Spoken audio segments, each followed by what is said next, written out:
नमस्कार, जनवार्तामध्ये आपल्या सर्वांचं स्वागत।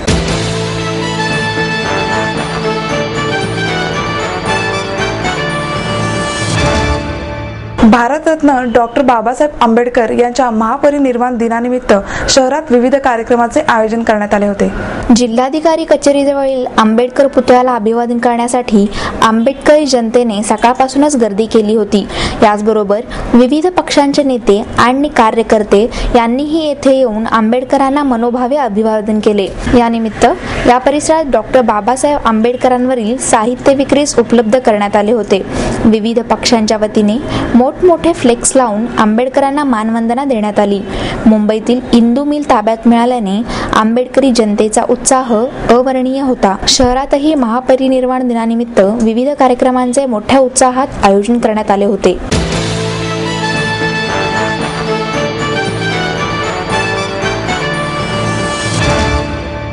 डॉक्टर बाबासाहेब आंबेडकरांच्या स्मारकाचा मार्ग सुकर झाल्याने भारिप बहुजन महासंघाच्या वतीने आनंदोत्सव साजरा करण्यात आला।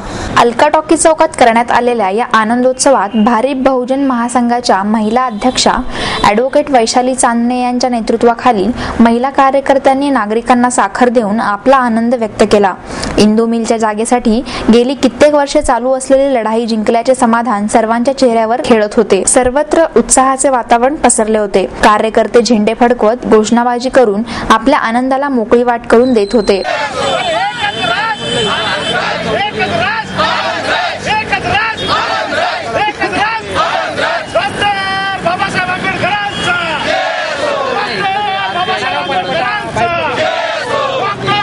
डॉक्टर बाबासाहेब आंबेडकरांच्या स्मारकासाठी ज्यांनी प्रयत्न केले त्या सर्वांचे मनपूर्वक आभार जमलेल्या सर्वांनी मानले। डॉक्टर बाबासाहेब आंबेडकरांचा विजय असो, भारिप बहुजन महासंघाचा विजय असो, एकच राज आनंद राज, एकच साहेब बाबासाहेब अशा घोषणांनी परिसर दणाणून गेला।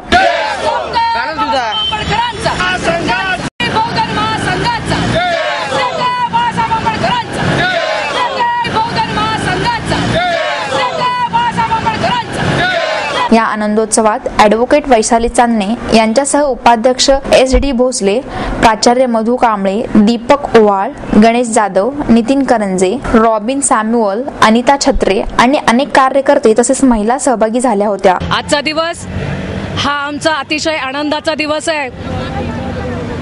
ज्या देशाची घटना ज्या बाबासाहेबांनी लिहिली, उत्तुंग व्यक्तिमत्व असणारे डॉक्टर बाबासाहेब आंबेडकर यांच्या आंतरराष्ट्रीय स्मारकाला इंदू मिलची जागा मिळाली। त्यामुळे आंबेडकर जनतेमध्ये एक प्रकारचा जल्लोषाचं वातावरण आणि संतोषाचं वातावरण निर्माण झालेलं आहे।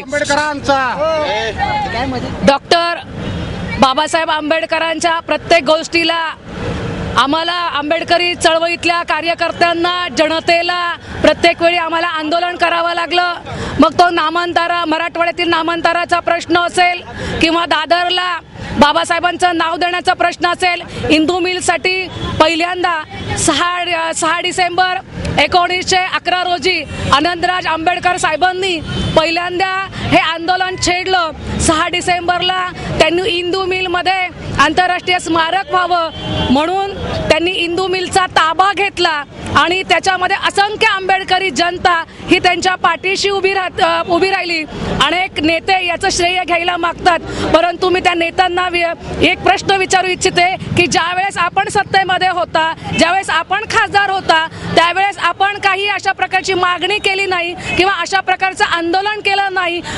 परंतु जेव्हा आंबेडकर घराण्यातील बाबासाहेबांचे नातू आनंदराज आंबेडकर, बाळासाहेब आंबेडकर यांचा भारिप बहुजन महासंघ या पक्षाने ज्यावेळेस उचल खाल्ली आणि त्यांनी ज्यावेळेस इंदू मिलचा प्रश्नाबाबत त्यांनी आंदोलन केलं, त्यावेळेस इतर नेत्यांना जाग आली। याचं श्रेय फक्त आंबेडकर चळवळीतल्या कार्यकर्त्यांना जातं आणि त्याचे सरसेनापती बाळासाहेब आंबेडकर आणि आनंदराज आंबेडकर या दोघांनाच इंदू मिलचं श्रेय जातं। कारण सातत्याने इंदू मिलचा पाठपुरावा आनंदराज आंबेडकर साहेब बाळासाहेब आंबेडकरांच्या सल्ल्याप्रमाणे ते करत आहेत। त्यामुळे ह्या दोघांनाच त्याचं श्रेय गेलं पाहिजे आणि संपूर्ण संतोष संतोषाचं वातावरण या ठिकाणी झालेलं आहे. कारण आपण बघतोय की नेहरू घराण्यांच्या सगळ्या स्मारक आहेत, जगजीवन मोहन राय यांचं देखील स्मारक आहे. कोणत्याही स्मारकाला वाद घालावा लागत नाही.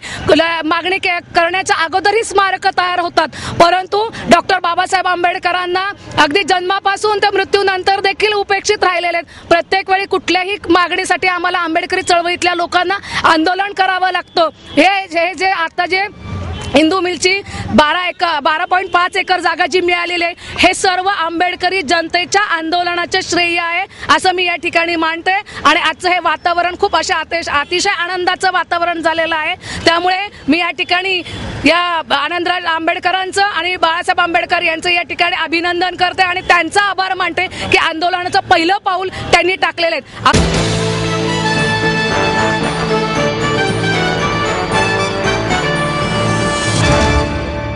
देशातील विविध भागातील गूढ उलगडणारी मिस्ट्री हंटर्स इंडिया ही अनोखी मालिका 22 डिसेंबर पासून डिस्कवरी किड्स चॅनलवर सुरू होणार आहे. शनिवार वाड्यात मध्यरात्री काका मला वाचवा असे रहस्यमय आवाज ऐकू येतात का? शिवापूर येथील 90 किलोची शिळा लोक करंगळीवर कशी उचलतात? अहमदाबादचा झुलता मनोरा हरण्याचे नेमके कारण काय? दिल्लीतील ताजमहालाचा नेमका इतिहास काय आहे? राज्य कोणतेही असो, घराघरात आजी आजोबांकडून लहान मुलांना त्यांच्या एखाद्या ऐतिहासिक वास्तूंमध्ये दडलेल्या रहस्यमय घटना नेहमीच ऐकायला मिळतात. यातील काही भूतांच्या, गूढ आत्मांच्या, तर काही विश्वासच बसणार नाही अशा आश्चर्यकारक घटना असतात. मिस्ट्री हंटर्स इंडिया या कार्यक्रमातून हिमांशू शर्मा आणि अपूर्वा हे बाल कलाकार भारतातील वैशिष्ट्यपूर्ण रहस्य, शास्त्रीय आणि ऐतिहासिक पुराव्यांचा संदर्भ देत उलगडणार आहेत. मंत्रा हा शास्त्रज्ञ त्यांना वैज्ञानिक लॅबमधून मदत करणार आहे. महाराष्ट्र, उत्तर प्रदेश, मध्य प्रदेश, तमिळनाडू, केरळ, राजस्थान आणि दिल्लीतील रहस्यांचा यामध्ये समावेश आहे. येत्या 22 डिसेंबर पासून रोज सायंकाळी 6 वाजता डिस्कवरी किड्सवर ही मालिका प्रदर्शित होणार आहे, अशी माहिती डिस्कवरी नेटवर्क्स दक्षिण आशियाचे वरिष्ठ उपाध्यक्ष राहुल जोहरी यांनी पत्रकार परिषदेत दिली. मुलांचे कुतूहल व त्यांच्या विचारसरणीला प्रोत्साहन देण्याची भूमिका मिस्ट्री हंटर्स इंडिया पार पाडणार आहे. यामध्ये केरळमधील 200 वर्षापूर्वी अस्तित्वात असलेल्या पिग्मी हत्तींपासून ते साप पकडणाऱ्या गारुड्यांकडे असलेली भुरळ घालण्याची कला, चतुर्भुजनाथ नाला परिसराच्या दगडांमध्ये राक्षसांनी कोरलेल्या अनोख्या चित्रांमागील रहस्य, औरंगाबादमधील उडत्या रथामागचे गूढ अशा अनेक कथांचा मालिकेमध्ये समावेश आहे, असे जोहरी यांनी सांगितले. शनिवार वाड्यात काका मला वाचवा असे गूढ आवाज येत असल्याची दंतकथा सांगितली जाते. तिथे खरंच भूतांचे वास्तव्य आहे का?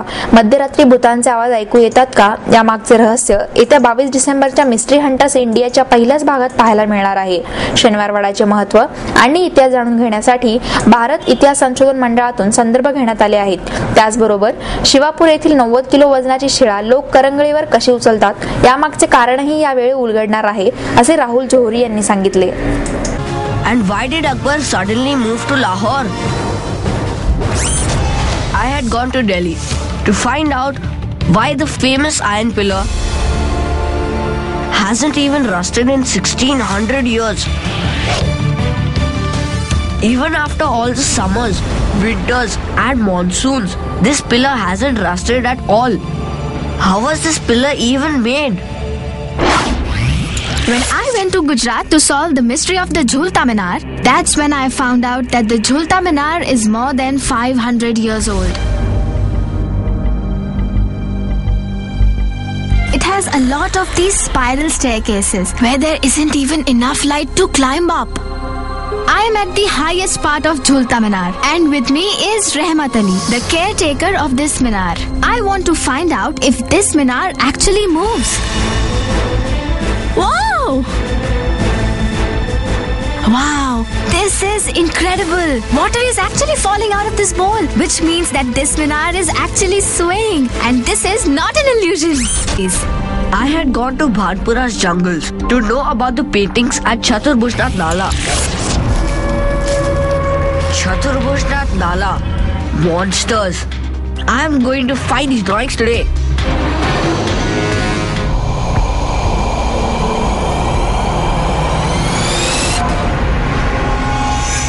Finally, after crossing the spooky jungle, I found the paintings.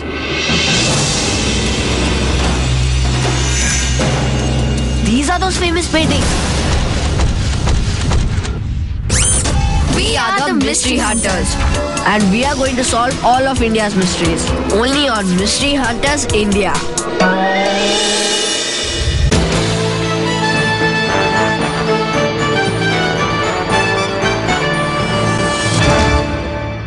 संभाव्य दहशतवादी हल्ल्याच्या पार्श्वभूमीवर पुणे पोलिसांच्या वतीने मॉक ड्रिल करण्यात आले. मात्र या मॉक ड्रिल दरम्यान पोलिसांची धावपळ, वर्दळीच्या रस्त्यावर शांतता पसरली. बॅगेचा शोध घेत असताना पुणेकरांनी जीव मुठीत धरला.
मात्र सर्व प्रकार मॉक ड्रिलचा असल्याचे समजल्यानंतर सर्वांनीच सुटकेचा निश्वास सोडला.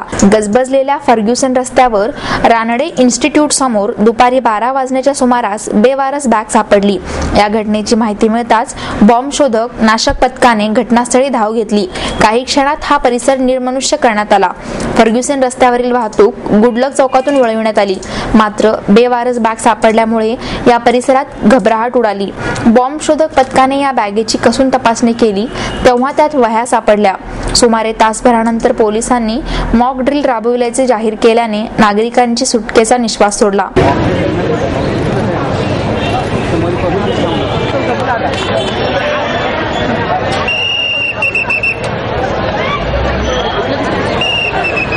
संभाव्य दहशतवादी हल्ल्यांच्या पार्श्वभूमीवर पोलिसांची सिद्धता तपासण्यासाठी मॉक ड्रिल घेण्यात आले, अशी माहिती एका अधिकाऱ्याने दिली.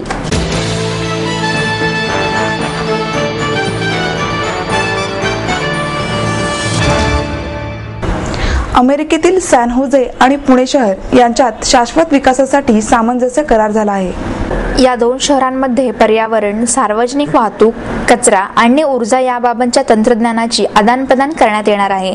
अमेरिकेतील सॅन होजे या शहराच्या दौऱ्यावर महापौर वैशाली बनकर, उपमहापौर दीपक मानकर, सभागृह नेते सुभाष जगताप, काँग्रेसचे गटनेते अरविंद शिंदे, मनसेचे गटनेते वसंत मोरे, आरपीआयचे गटनेते डॉक्टर सिद्धार्थ धेंडे गेले होते. त्यावेळी शाश्वत विकास या विषयावर सॅन होजे आणि पुणे यांच्यात सामंजस्य करार करण्यात आला. यावेळी पुणे शहराचा पर्यावरण अहवाल सॅन होजेच्या महापौरांना देण्यात आला. या दोन शहरांमध्ये पर्यावरण, सार्वजनिक वाहतूक, कचरा आणि ऊर्जा याबाबतच्या तंत्रज्ञानाची आदानप्रदान करण्यात येणार आहे. त्या संदर्भामध्ये आपल्याला त्यांनी इन्व्हाइट केलं होतं. तर त्या संदर्भात तिथले मैथिली अय्यर म्हणून त्यांनी तिथलं सगळं नियोजन केलं होतं. त्या पद्धतीने आमची इथली पूर्वी महानगरपालिकेची टीम, सगळ्या पक्षाचे नेते वगैरे त्या ठिकाणी गेले आणि महत्त्वाचा विषय म्हणजे एन्व्हायरमेंटचा होता, पर्यावरणाचा. तर त्या अनुषंगानं त्यांनी त्या नॅशनल लॅबोरेटरीमध्ये गेल्यानंतर तिथे त्यांनी प्रेझेंटेशन वगैरे ते दाखवलं आणि आपल्या विचारांची देवाणघेवाण आणि जास्तीत जास्त आपण एकमेकाशी विचारांची देवाणघेवाण जेवढे काही प्रश्न सोडवता येतील त्या दृष्टिकोनातून त्यांची चर्चा झाली. पर्यावरणाच्या संदर्भात त्यांनी जे सांगितलं की टेम्परेचर जे आहे तर ते कमी कसं करायचं, तर त्या पूर्वी ज्या पद्धतीने कौलारू घरं असायची तर त्या पद्धतीचे त्या ठिकाणी आम्हाला पाहायला मिळाली कौलारू घरं. आणि प्रत्येक ठिकाणी असं व्हाईट पेंट दिलेला त्या ठिकाणी आम्हाला दिसला की जेणेकरून 4 डिग्री टेम्परेचर आपण तिथं कमी करू शकतो. अशा दृष्टिकोनातून त्यांनी जे जे काही तिथं केलेलं आहे ते आपल्याला त्याचं प्रेझेंटेशन त्यांनी त्या ठिकाणी दाखवलं. अमेरिकेला गेल्यानंतर आम्हाला एक गोष्ट निश्चितपणे लक्षात आली की तिथल्या लोकांना निवृत्ती हा विषय नाही त्यांचा. 75 वर्षाचा माणूस देखील त्या ठिकाणी आम्हाला काम करताना दिसला आणि पोल्युशनच्या संदर्भामध्ये असेल, वाहतुकीच्या संदर्भामध्ये असेल, नागरिकांनी स्वतःला शिस्त लावून त्या ठिकाणी घेतलेली आहे. त्यामुळे ही शिस्त देखील आपल्या लोकांनी जर पाळली जीवनामध्ये पाहिजे तेवढं परिवर्तन या ठिकाणी देखील होऊ शकतं. आणि अनेक ठिकाणी अशी आहेत की ज्या ठिकाणी बघण्यासारखं आहे. त्यांनी जे जपणूक केलेली आहे त्या लोकांनी त्या ठिकाणी. त्याचप्रमाणे 1931 मध्ये एक 102 मधली इमारत त्या ठिकाणी बांधलेली आहे. 4000 लोकांनी साधारण 14 महिन्यामध्ये ती इमारत पूर्ण केलेली आहे. म्हणजे 1931 मध्ये झालेली इमारत आज आपण कुठं आहोत की ती बिल्डिंग बघितल्यानंतर आपल्या मनामध्ये विचार होतो की खरंच आपण किती मागे आनंद झाला. भारतामध्ये शिक्षण घेऊन अमेरिकेसारख्या ठिकाणी जाऊन त्या ठिकाणी ही मंडळी रिसर्च करतात आणि त्या देशाला काहीतरी वेगळं देण्याचा प्रयत्न करतात. आपण आपल्या देशातील या शास्त्रज्ञांचा उपयोग आपण खऱ्या अर्थाने करून घेतला पाहिजे. आपल्या देशासाठी त्यांचा उपयोग जर केला तर भविष्यामध्ये आपल्या देशामध्ये देखील चांगले परिवर्तन, चांगले विकासाची कामं ही निश्चितपणे होऊ शकतील. कारण की त्यांच्या ज्ञानाचा उपयोग आपल्या देशासाठी होणं हे अत्यंत गरजेचं आहे. म्हणून भारत सरकारची जबाबदारी की अशा शास्त्रज्ञांना शोधून आपल्या देशाकरता त्यांचा उपयोग आपण करून घेतला पाहिजे. तो जो एमओई त्या ठिकाणी सॅन या ठिकाणी झालेला आहे, पर्यावरणाच्या संदर्भात त्या ठिकाणी असणारी पर्यावरणाची व्यवस्थापन त्या ठिकाणी जे केलेलं आहे ते देखील शिकण्यासारखं आहे. त्या लोकांनी स्वतःला शिस्त लावून घेतलेली आहे की आपला कचरा दर आठवड्यातून त्या ठिकाणी कचरा उचलला जातो, ओला कचरा बाजूला केला जातो, सुका कचरा बाजूला केला जातो. ते आपण देखील करू शकतो. फक्त आपल्या लोकांनी हे ठरवलं पाहिजे. नुसतं महानगरपालिकेने करून कुठलीही गोष्ट त्याच्यामध्ये बदल होणार नाही. नागरिकांमध्ये जोपर्यंत ही शिस्त निर्माण होणार तर त्या ठिकाणी वाहतुकीची समस्या जर आपण पाहिली तर कुठलेही माणूस पादचारी जात असताना वाहन हे थांबलं जातं त्या ठिकाणी. म्हणजे पहिल्यांदा पादचाऱ्याला प्राधान्य त्या ठिकाणी दिलं जातं. म्हणून आपण देखील हा विचार करायला पाहिजे. आपल्याकडं पादचाऱ्याला प्राधान्यच नाही ना, आपली गाडी पहिली कशी पुढे जाईल हा विचार प्रत्येक माणूस या ठिकाणी करत असतो. म्हणून शिस्त ही आपण स्वयंस्फूर्तीने बाळगली पाहिजे. पोलीस देखील रोडवरती कुठेही दिसत नाही त्या ठिकाणी. अनेक ठिकाणी कॅमेरेज वगैरे लावलेले आहेत. दंडाची त्यांची प्रक्रिया जी आहे ती महत्त्वाची आहे. म्हणून ह्या गोष्टी म्हणजे अमेरिकेने केली म्हणून आपण करायचं असा पण विषय नाही. परंतु आपल्यामध्ये परिवर्तन करून आपला देश कसा सुंदर होईल, आपलं पुणे शहर कसं सुंदर होईल, तिथील व्यवस्थापन कसं चांगल्या पद्धतीने होईल, नागरिकांचा त्याला कसा लाभ होईल, या सगळ्या गोष्टीचा विचार या निमित्तानं आपण करायला पाहिजे.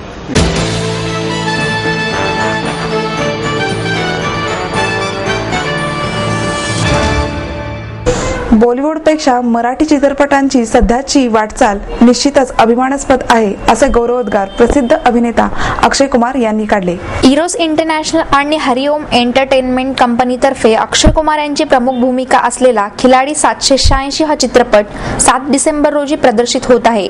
यानिमित्त आयोजित पत्रकार परिषदेत अक्षय कुमार बोलत होते. Telling you before we start anything, Asan couldn't make it because she was not feeling well, so I apologize. But I have come. And I just can only say that I apologize on behalf of it. It's a movie where I started my career. Khiladi was my first hit release, and it's a name, it's a film, it's a franchise which is very close to my heart. It's one of the biggest franchise in India and the most successful one. And also, I would just say. It's a very commercial, entertaining, fun, frolic, action, romantic film, and the rest is you have to watch the film to see it. जी मेरा किरदार है, मेरा picture के अंदर नाम है 72 सिंह, यानी कि 72 सिंह. 72 English में 72 कहते हैं. मेरे फादर का नाम है 70 सिंह और मेरे चाचा का नाम है 71 सिंह.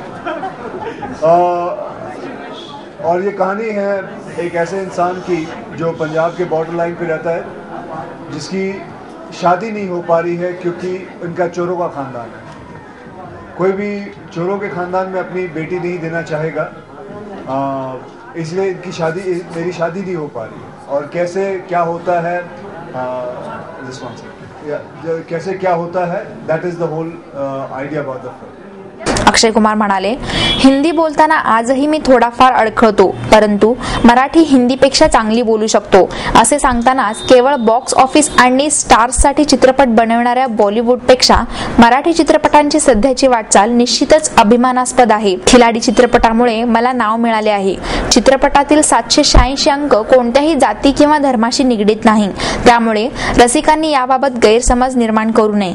ऍक्शन चित्रपट ही माझी जमेची बाजू असून यापुढे 5 वर्षे याच प्रकारच्या चित्रपटांवर लक्ष केंद्रित करणार आहे.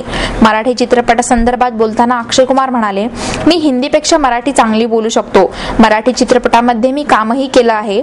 आता नवीन मराठी चित्रपट निर्माण करणार आहे. मराठी चित्रपटातील वास्तवता आणि कलाकारांचा अभिनय यामुळे बॉलिवूडपेक्षा अधिक चांगली घोडदौड मराठी चित्रपट भविष्यात करू शकतील असेही त्यांचे नमूद केले.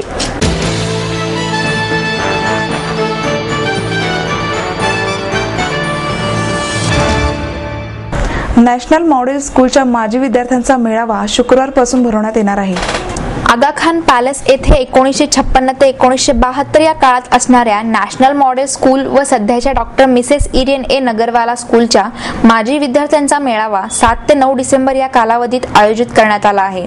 माजी प्राचार्य आबासाहेब महाजन यांनी ही माहिती दिली. स्नेहा देशपांडे, सुनील तांबणे इत्यादी उपस्थित होते. कल्याणी नगर येथील नगरवाला शाळेच्या प्रांगणात हा मेळावा होणार आहे. आगा खान पॅलेसमध्ये शिकलेले व परदेशात स्थायिक झालेले 40 माजी विद्यार्थी या मेळाव्याला उपस्थित राहणार आहेत. महाजन म्हणाले, नॅशनल मॉडेल स्कूल ही शाळा सर्वप्रथम बोट क्लब येथे होती. त्यानंतर शाळा डेक्कन कॉलेजच्या आवारात स्थलांतरित झालेल्या शाळेचा प्रशासकीय भाग 1955 मध्ये आगीत नष्ट झाला. त्यावेळी ही शाळा आगा खान पॅलेस येथे स्थलांतरित करण्यात आली. या बोर्डिंग स्कूलमध्ये इतर राज्यांसह पूर्व आफ्रिका व इंडोनेशियाचे विद्यार्थी शिक्षण घेत होते.